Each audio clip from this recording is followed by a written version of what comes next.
always just gravitated towards not having a ceiling with income. I think the first step is actually to be in the playground, if that makes sense. So I think it really helps to put yourself in that pool first. And all of these things started clicking. And then I just took off where I saw other people like literally freeze in the market. You know, when I look at other agents and other people that are struggling in their business, but yet they're not showing up. You know, we've had that. I'm sure you have that too, where you have people that are they're not putting in the time.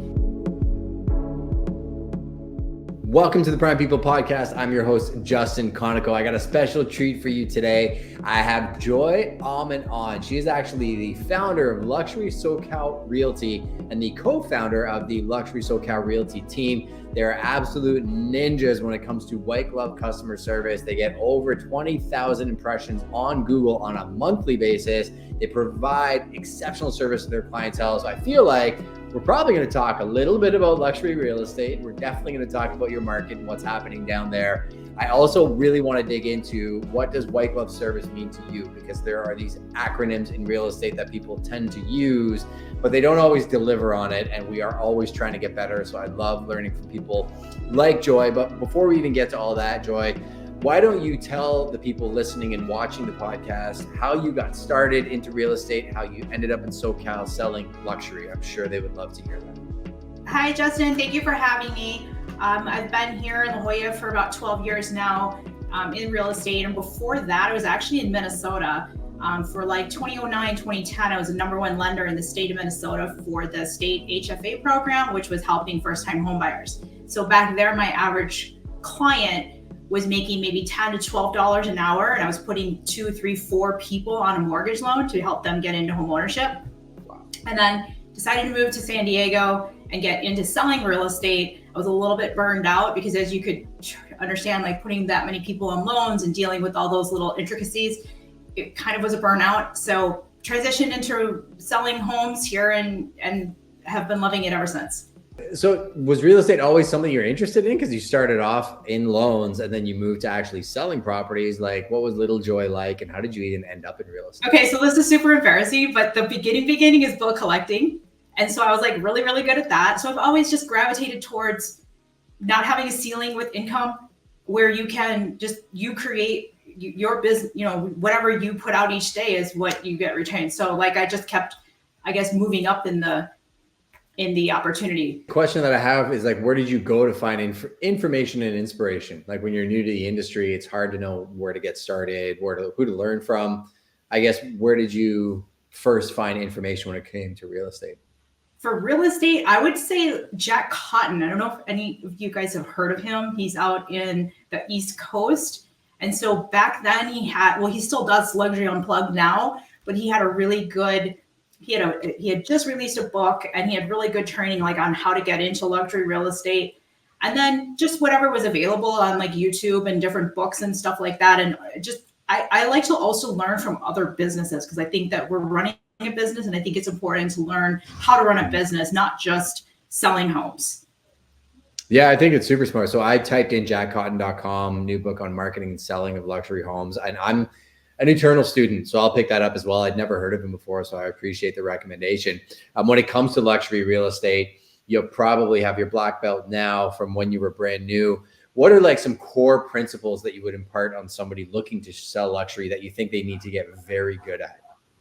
I think the first step is actually to be in the playground, if that makes sense. So if you're not working at a brokerage that has that type of listing, if you're not living in an area where those types of people are at the grocery store, I think it really helps to put yourself in that pool first, so you can start learning about the conversations, about what people are talking about, or what they're interested in. It really is a learning process.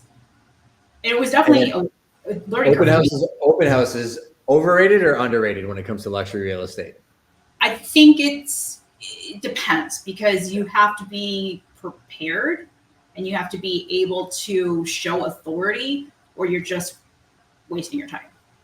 Yeah. So if you're brand new and you're just going to go into a $3 million house and pretend you know what's going on, you're probably going to be exposed in like the first 3 minutes of conversation. So from that perspective, I always kind of suggest laddering up and starting at like the 5, 6, 700,000, and then just keep kind of moving up.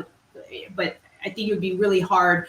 I think if you've grown up around the country club and in that lifestyle, then I think that carrying on those conversations is a lot easier. But if you're just coming, like I came just from Minneapolis in a like high end area, and you just come and you show up and you're like, okay, I'm going to break into luxury real estate now, it can be a little bit harder. Yeah, I was with some of my agents actually at a big event last week. And a lot of the relationships I introduced them to were people, it took 10 years to develop those relationships. I was like, yo, realize the people that you're meeting now are going to be your luxury clients. They may be starting at entry-level price points, but if they buy real estate now in 5 or 10 years, guess what? As those prices increase and double in some cases, they're going to become your actual luxury clients. I don't think a lot of people have that perspective of the longevity in this game that it takes to really succeed. Would you agree? I absolutely. And I also agree with aligning with the lenders and the financial planners and people that you see that are young out of school that normally couldn't take that call. If you don't just blow them off, because 10 years from now, they could be one of the top producing in your market. Yeah. I mean, and that's such a double-edged sword sometimes, right? Because we get a lot of, offers to go out for coffee with people that just got licensed. The way I like to say it is I'm like, well, love to work with you. Send me a client, and then I'll send you 2 leads for every you send one, and then we'll work out a relationship together. But those have been some of my biggest referral sources over the years, and some I keep very close. What are some tips around developing those relationships and maintaining them that you give the audience? I feel like it's a matter of finding out how you can help them, because when you give, then later on down the road you receive. So I never look at things as like, oh, I'm going to go meet with this person and we're going to get X, Y, and Z out of it. It's more of like just what you're bringing into the universe, and then something in a different direction is going to come back towards you. So I think that, just holding a meeting with people that have been persistent and look professional and they have a great online presence, I think that there's some value to that. Yeah, I'm smiling ear to ear. If people are listening to the audio podcast, they can't see this because there's a mortgage agent that was relentless about getting around our people. He showed up at our open houses. He showed up at our events. He invited me to a speaking engagement, and he's in collaboration, drops off coffee and stuff too. And like, he's found his way into the prime family because of that relentless kind of guy. And I actually tried to line him up with one of my main lender partners, be like, you should work together in some capacity because I like you both, right? But got to respect the hustle. Yeah, that's an amazing, just that he never gave up. That's pretty cool. Yeah. And I think for you, I guess that never gave up mentality. Can you give some stories or maybe insights into your career, any struggles you faced that maybe you had to overcome to get to where you're at now? Well, I mean, when I go back to like mortgage, I think that would have been like 2007. Everyone else was making like, so this is before the crash. Everyone else was making absurd amounts of money. And I would have only been like 28-ish back then, I think. Sure. And I just remember watching them make these absurd amount of monies, and then all of a sudden overnight they were all like in a panic mode. And for some reason, that's when I was able to put a plan together to finally learn how to niche and marketing, and all of these things started clicking. And then I just took off, where I saw other people like literally freeze in the market. And I think that same thing has been happening here in the market now to some extent. There are agents that have been in certain niches or market areas where properties aren't moving, buyers and sellers aren't transacting. And I think being ahead of that has helped us have a great year. Our production's up like 84% this year. And one of the niches that we leaned into really hard this year was second homes, because second homeowners and investors aren't as cautious or care about what interest rates are, and they're willing to transact and move up and consider different things without being cognizant of what the interest rate environments are. And so that's been really successful for us. So I think it's just being ahead of what's going on, like seeing it and knowing like, hey, you've got 3 to 4 to 5 months to get in front of this. Let's push that forward before like it happens. Yeah, the way you're speaking reminds me of where we were over the last couple of years, where we saw an absolute halt. The light switch went off. Canada dropped interest rates faster than the US, and sentiment was just shattered. And we read the book Shift by Gary Keller. We started like digging in deep and like, okay, where do we pivot?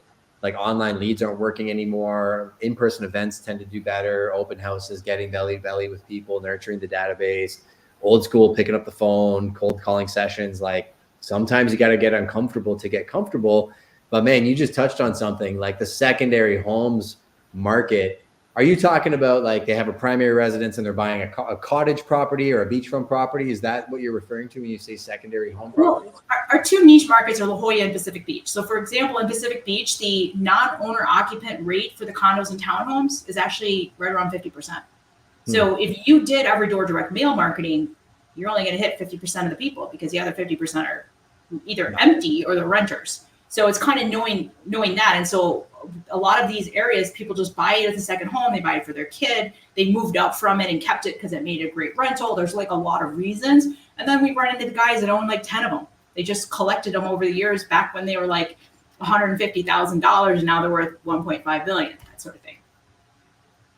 Yeah, and it's interesting you say that. So like London, Ontario is the heart of our market. We cover all of Southwestern Ontario, but we have Grand Bend, which is a beach town, Port Stanley. We have same thing as you, right? Like we'll have student rental markets and markets where parents are buying properties for their kids years out of them necessarily needing it so they have the asset, but then the appreciation of that asset over time is where they become very wealthy, like to the point where people that I know that own massive companies have made more money in real estate than they have in their actual companies, just because of that long game on the hold side of things.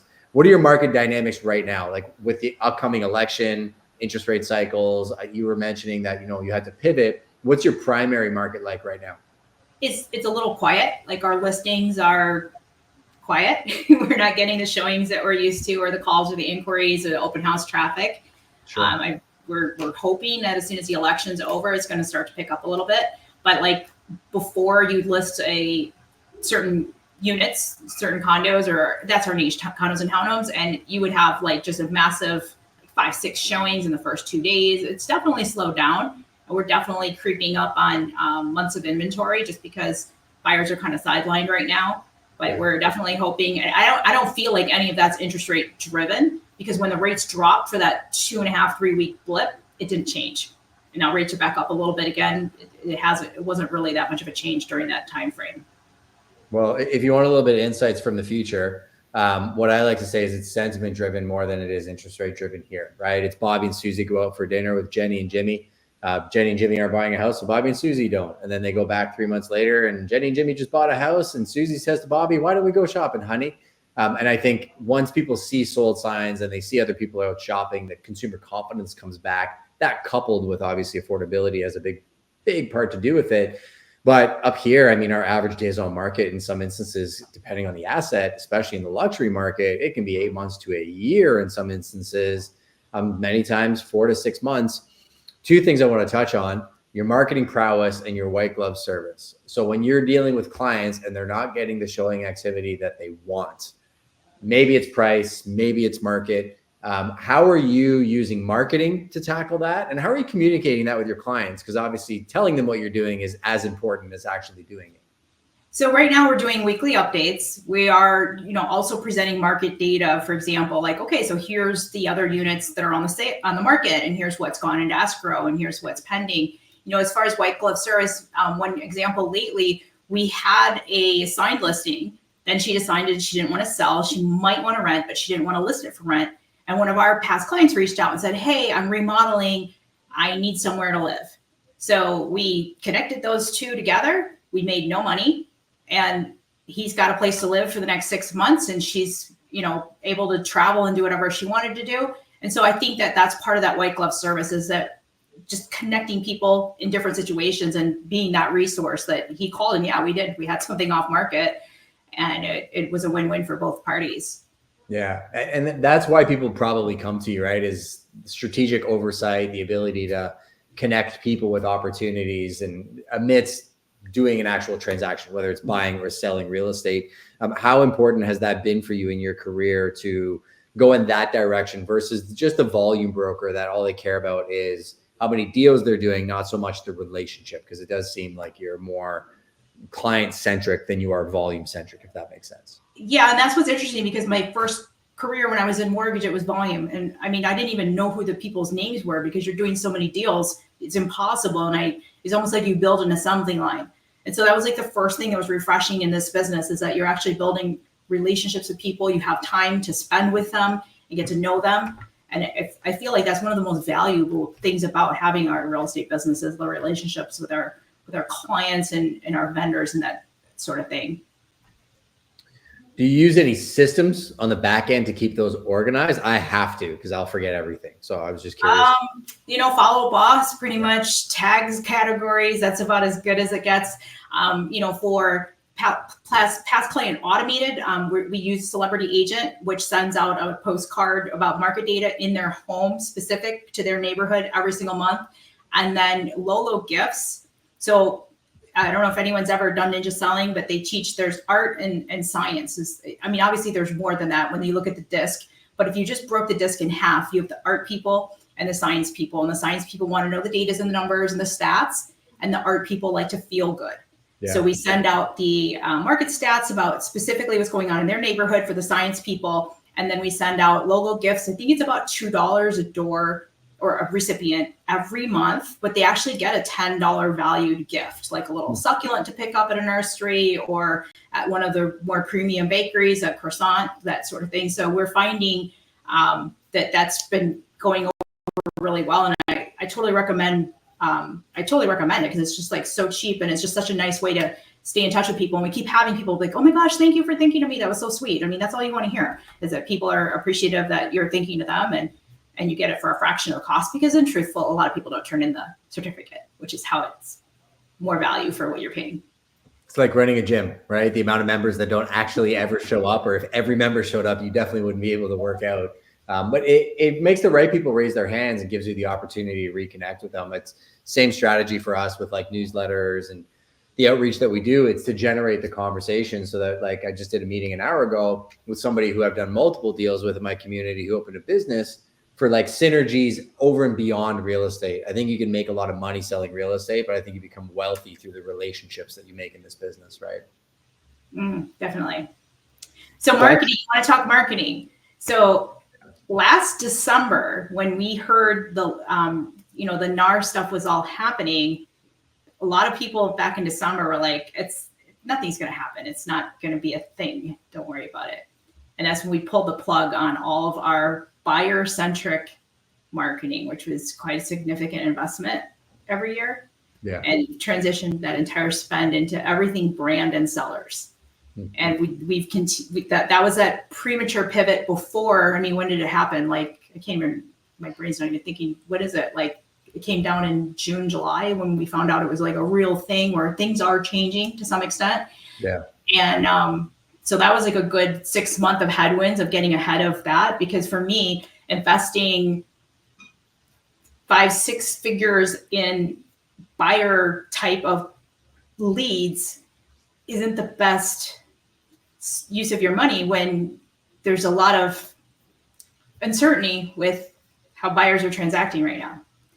Some things are still going status quo, but there are situations. We have a listing right now that we're getting an offer on today, and the seller wants to see the buyer's agent fee separated from the transaction. So they're just going to back it out of their price. That buyer's agent has a very good relationship with his buyer, and there's not going to be any problems. But if it's someone you just met online, that you've only shown homes to 3 times, it might not go the same way when you have that conversation that, you kind of need to pay me this amount.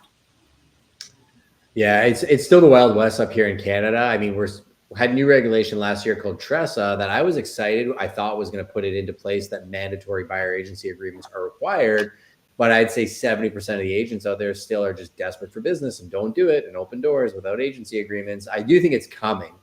We did a training in office with the team this morning with trying to have that foresight that within 8 months to a year, they're probably going to have that conversation with buyers anyways, that you have to mandate me to represent you no different than a lawyer. And for me to do my job and do it effectively, you need to become a client. If you don't want to become a client, that's totally fine. You also don't get my off-market inventory. You also don't get me doing research for you every single week and leaving my family to go preview properties for you. That's okay. If you don't want me to be your guy, I won't be your guy, right? And I think that's the world we're going into. The pivot that you made on the seller side was super smart, because you control the listings. You're probably going to control most of the buyer leads anyways, because they're going to call you directly and want to work with you or your team, right? Yeah, and I think that the conversation with Sphere past clients, it's a different conversation discussing the buyer agency and the commitment that we're making when we sign the buyer brokerage agreement. But I think well, I shouldn't say I think, I now know that conversation is a little bit more challenging when you just met them online on your website and you bring them into the office and they're have to sign some kind of a commitment with you, and they can read your testimonials and they can see you're legitimate, but they really, it's a different feeling. And they're not used to having to do that versus sellers are used to signing something exclusive. And so we're having some pushback on that. We're having some buyers who want non-exclusives, and we're busy enough that we're like, willing to take non-exclusives in some case with these buyers. And like, okay, fine. You want to cancel at any time. That's fine. We're fine with that. But yet at the same time, if you think about if you actually are spending money to get those people that are, want a relationship like that, that would be really hard. So a lot of the buyers coming in now are just organic. They're not, the marketing's kind of stopped, and we're still getting quite a few, at least like 3 a week, organically without having to pay. So that's interesting. I think you'll get naturally the right people that want to earn that relationship or have chosen you to be their person, right? And the past client conversation, 100%. Like there's some people, they don't even question it. They don't even ask us what we charge in terms of commission because the relationship is already built there. I do think it's a different landscape with buyers and making sure that you do bring value in being able to provide that value on the deal, right? I'm happy to pay a buyer's agent if they can give me access or give me analysis or negotiation skills to get whatever percentage knocked off the price or get me a better deal versus going direct thinking, oh yeah, that agent saved like 12 grand on his commission. Meanwhile, I overpaid $100,000. I actually just watched that happen up on the coastline with a lakefront property that I knew that agent was willing to take 50 or probably 100 less on that deal. And a buyer went direct and paid way more than he should have because he thought he was saving a couple bucks because that guy cut his commission. But I mean, that's the industry. The marketing side of things though, like what is your spread? How much do you do in terms of organic, social media, newsletters, print? Like how do you look at marketing when you're re-strategizing every year? So prior to this, we were spending about 30 to 40,000 a month on PR for SEO. So whenever I look at Google and search engine, there's all of these companies that are like trying to sell you SEO, but really what you need is backlinks, and you can't buy garbage back. You cannot buy a backlink. The only way to get a backlink is to earn it. And so hiring people that are able to put you out there to answer inquiries for their articles that they're writing, that sort of thing. So I've always been doing that PR angle of Google search, and I can do that now organically, but it's very time consuming. So when you actually have someone you've hired that they're supposed to be doing that outreach for you monthly, it goes a lot smoother. We're mailing right now, direct mail. We're about 5,500 doors a month. We send that through Celebrity Agent, which is that handwritten postcard with information written specifically about their neighborhood and their complex for if it's a condo. And then recently we just started really leaning into video, social media, spending quite a bit of money on video and social media and branding. And that's not something we've ever done before. That's like a huge pivot because you can't always quantify branding and there is no real rate of return on that versus if you spend X on, Zillow leads or public relations or something like that, you can usually say you got a deal or where that came from. But with branding, it's just a thing. It's just over the top of you, and there's no way to usually quantify that. So that's kind of been a mindset shift for me, because I've been very bottom line oriented in the past with spend this, you 5X it, that sort of thing. Do you guys run newsletters? We are going to start. Haven't done that in the past. Definitely, we just signed up with ADTV. There's a big conference coming up this week here in Carlsbad, and there's going to be that content. I think the issue that I've had with newsletter in the past is I've never wanted to spam people, and if you're not creating content like you're doing, Justin, on a regular basis, you don't have great content to send in the newsletter, and then it just becomes spam or garbage because recipes and tips on how to weatherproof your home are a little bit, whatever. So I feel like now that we've really stepped up our game with content, I think that the newsletter is an easy transition.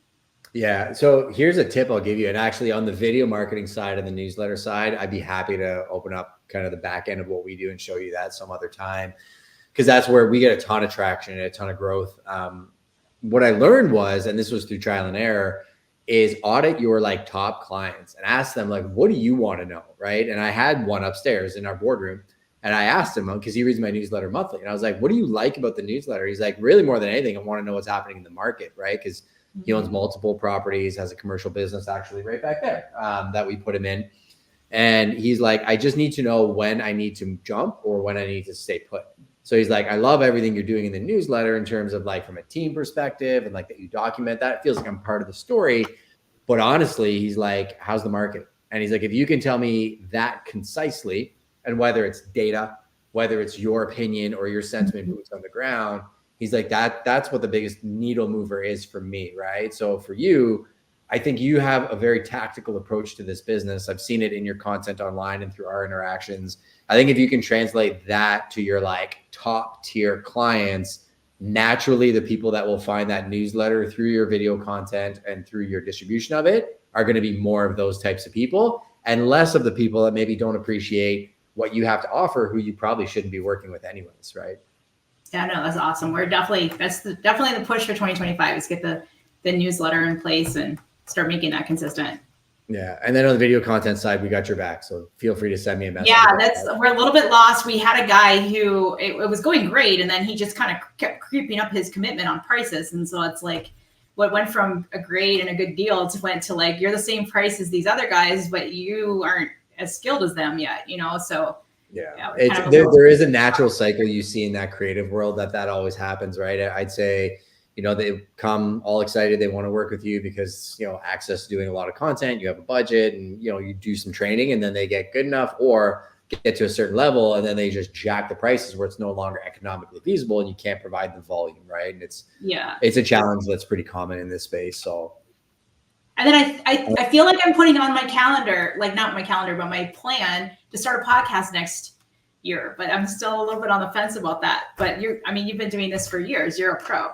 I'd be like, I also what I try to do is every year I step back and then plan, right, for next year. Like, why are we doing the podcast? Who are we talking to? And I've realized that I think most people that listen to this podcast are, people that are maybe feeling a little overwhelmed in this business. They've plateaued. They want to grow in some spaces they feel uncomfortable with. There are people that are always trying to improve 1% daily. And mostly real estate agents, entrepreneurs too, that take sales and marketing tactics, but like mostly real estate agents. So we stepped back and realized, like, no different than the newsletter, this content needs to speak to a specific person.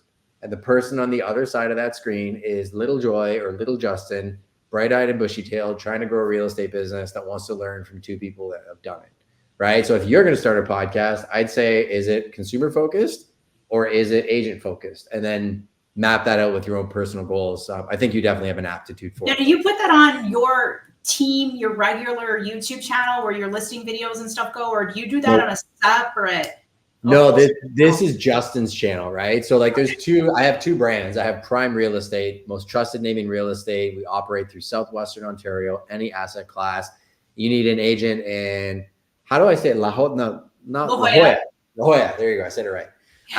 You need an agent in La Jolla, I'll hook you up with Joy, who's been on my show. And so that's the Prime channel, right? Buyers, sellers, investors.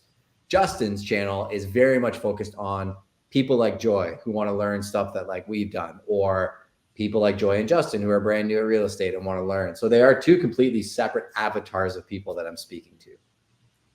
Very interesting. Thank you for that too. For sure. And I'll give you one more, because you have luxury real estate. You can intersect those two ecosystems. And this is how I do it, is that when I have a really nice luxury listing, a lot of times we'll do this quarterly, is I'll host, I call it a mastermind, and I'll do this live. So I'll invite somebody I know in the real estate space or entrepreneurship space to come do the podcast with me. We'll host it at one of my open houses. I'll have it catered, and I'll invite past clients, investors, real estate agents, people that don't work at my brokerage that are cool in our community, other agents that have referred me business. And it's a massive intersection of both of those communities, if that makes sense. But I do that very sparingly and typically only in person. Very cool. And do you have a list somewhere of like all the equipment you need to get? I should probably put one together. You don't need a lot, honestly. I think the Mac laptops, the cameras are so good. I've shot lots of podcasts live. I think getting somebody that's good at videography and cinematography for live podcasts, absolutely. Like you shouldn't be messing around with equipment and everything else. Other than that, like the best thing I ever purchased probably the last couple of years is this guy.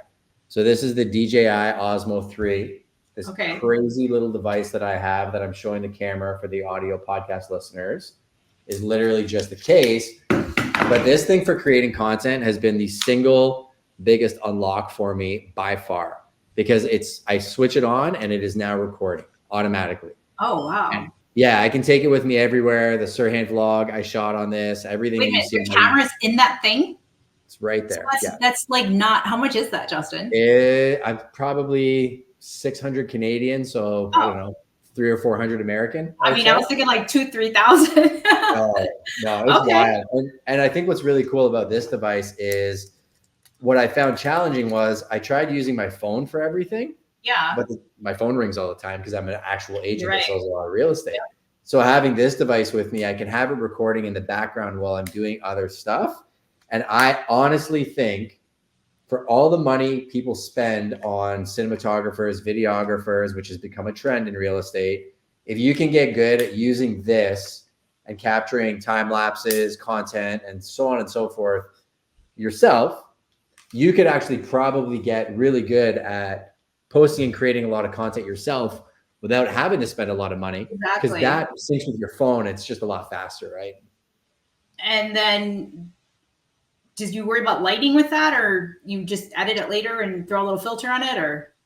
So the device itself has one of the best low light exposures I've ever seen and auto adjusts for the spaces that you're in. So here I have crazy nice lighting, like all the natural light on the glass outside. And like I have a big aperture light, but little things like learning how much sound matters and making sure you have a good mic without a ton of wind around you. And if I am shooting, going to a window is your best natural light you're ever going to find. So if you're shooting video, and even if you're doing it on your iPhone, if I'm here and I'm facing behind me, it's going to be dark because I'm backlit. If I simply turn around like this and then use the sun, my lighting is 10 times better.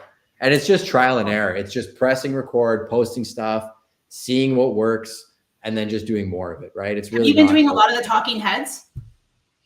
Yeah, I've always done those. So I started a series called The Closers Daily back in 2013 before short form was cool. And I shot thousands of those videos. A lot of them were just, I'd see a clause in a contract, maybe consumers didn't understand about deposits, or like something happened in the day, a little story time, right? I have done a lot of those over time. I find today what works best on social media is actually totally random, hyperlapses. So like a portrait hyperlapse shot on your phone with a quote or text, and then a really concise caption that is shareable and savable. So if I'm going to give you 5 tips on how to shoot short form content, you're probably going to bookmark that, or you're going to send it to your editor. Or if I shoot like something that is going to add something to your life, you're much more likely to engage with it versus the Hormozi style talking head videos. They're good if you have a really good hook, but they're a lot harder to get traction on, in my opinion. So that's just a quick tip from my side. Very cool. Wow, you're just an expert at this. That's awesome.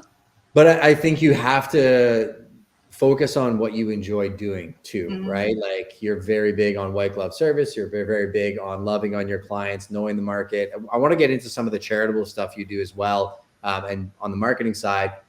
And I think that when you start getting good at that stuff, there's always 20 or 30% of your brain that's thinking about where's the puck going. You're super clear. Newsletters, video content, the TV that you're doing. And I think as you refine that, you're going to build that into your business model. And it feels like you're a white belt now, but as you get to blue belt, purple belt, brown belt, black belt, it becomes second nature like everything else, right? Yeah, well, I mean, it's just been interesting because I've focused so much on Google and search marketing for like the last 10 years. And I kind of profess to be an expert at that. We did very well with it, but you don't get a lot of seller leads from Google. You can get them occasionally, but you can't get 3 to 5 a week. It's just not a thing. They go on there maybe to like learn about who's, what are the top agents, or maybe they're just like looking at some tips or something like that. But it's not the same because obviously IDX, that whole battle with clear cooperation and everything. But IDX of other people's listings on your website is how you're capturing buyer leads, because they sign up to schedule a showing or find out more information. So that's kind of like a big shift for me to realize something I've worked on so hard and invested so much in for 10 years. I mean, I can't even tell you, I literally spent thousands of hours on our website, and to know that that business model moving forward isn't serving us in the best way, and I have to transition, totally to social and other types of avenues that I've actually neglected over the years. And I'll give you a vote of confidence though, because other people listening to this, and even myself, are maybe good in one space, but lacking in others, right? Where, we've kind of gone the other route where a lot of it was based off video and organic. That is becoming such a busy space. There are so many real estate photography companies, so many agents out there that are like, oh yeah, I do listing videos too. Look at what I can do. And some that are becoming very well known for it. But when I actually look at the results, when I look at the databases they're building, I'm not seeing the same tactical approach that I'm seeing with people who maybe built 20,000 impressions a month on a Google SEO page, right? And really understood what it took to build that over time. So if you take that skill set and you merge it with video, somebody like myself can come in and say, okay, now I'm going to go in, work on backlinks, work on Google SEO. Like, I'm really good at getting people in my ecosystem to know, like, and trust me and work with me, but I got to reach the people who don't know who I am. And I'm walking into a space that you've already perfected, and you're maybe walking into a space that maybe I have perfected, right? And that's the game forever. And we'll always have to pivot. We'll always have to change, right? Yeah, for sure. And it's kind of like a bummer, because I'm like, oh, I should have. I can remember a guy sitting down and telling me about TikTok back when nobody was on TikTok, and I'm just like rolling my eyes, like, I don't really care. I don't want to do this. And now it's like he told me, like, you could blow up overnight because there was nobody else on there.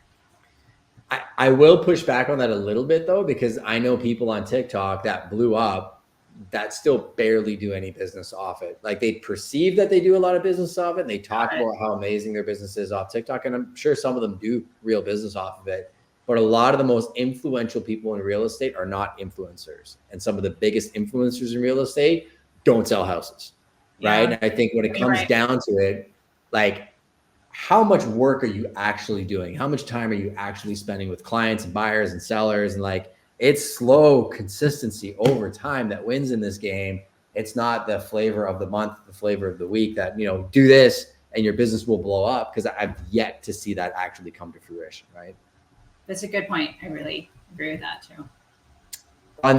So you also do Rady Children's Hospital Foundation. You do some community involvement. Philanthropy seems to be part of your business. How do you find personal alignment and personal happiness with making money and selling real estate?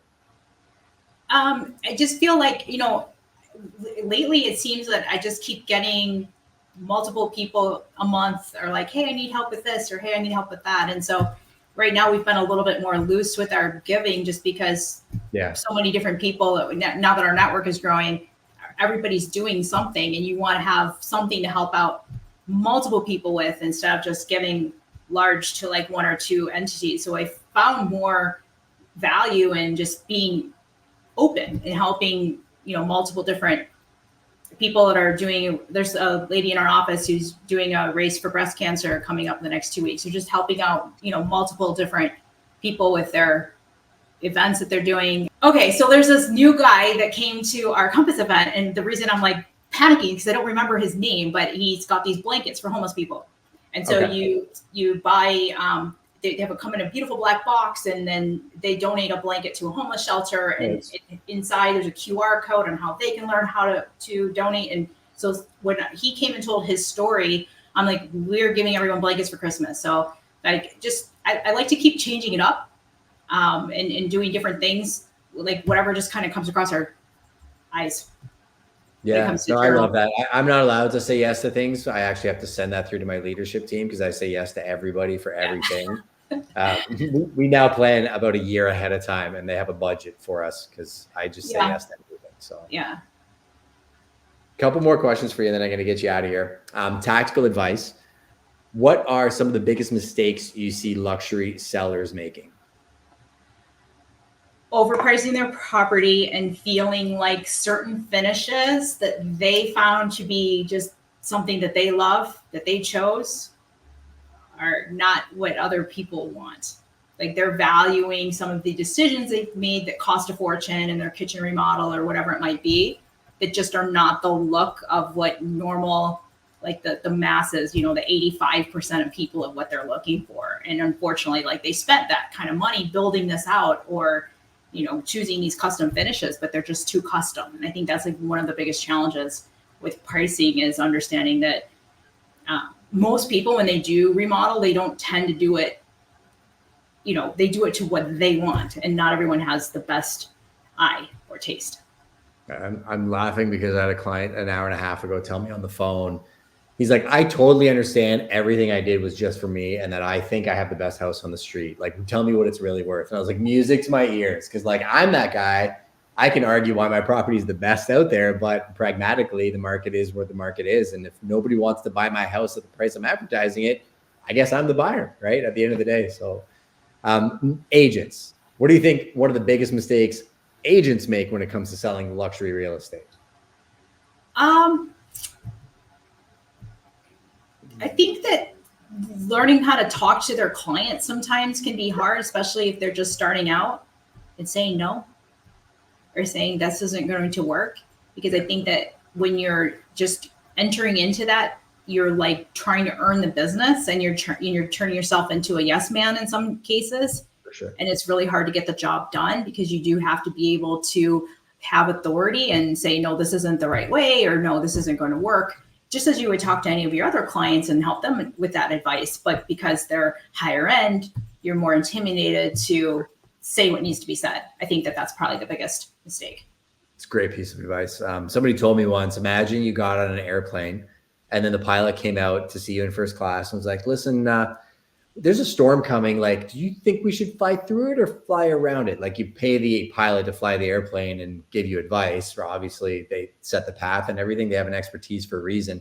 And if you don't feel qualified to be giving the advice or fly the plane, you probably shouldn't be flying that plane, right?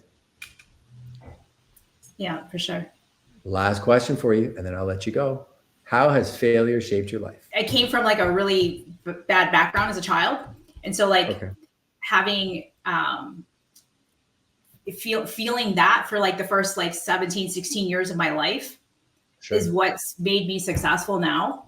And knowing that those decisions, you know, it's just when you going through that period of time has helped me be more successful right now. And I think that that wasn't really a failure, but they were things that framed like who I am and why I do work so hard, and why, you know, when I look at other agents and other people that are struggling in their business, but yet they're not showing up. You know, we've had that. I'm sure you have that too, where you have people that are just, they're not putting in the time.